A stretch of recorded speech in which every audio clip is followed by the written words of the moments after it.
Guys, welcome to my channel Physiotalk. Today's our topic is joint. What is joint?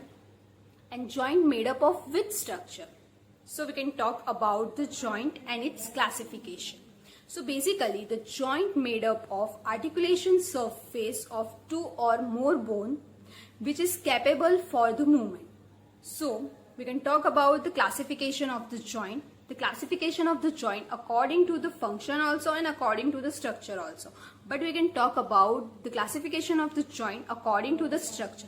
According to the structure, it has three types. First one is fibrous joint, the second one is cartilaginous joint, and the third one is synovial joint. So we can talk about the first one, fibrous joint. Fibrous joint in which bone to bone connect with each other and there is no movement in this joint. The example is the joint which is present into the skull like frontoparietal joint, etc.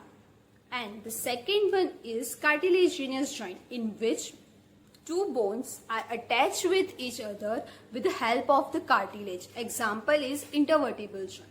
And the third one, which is the most important one, is synovial joint.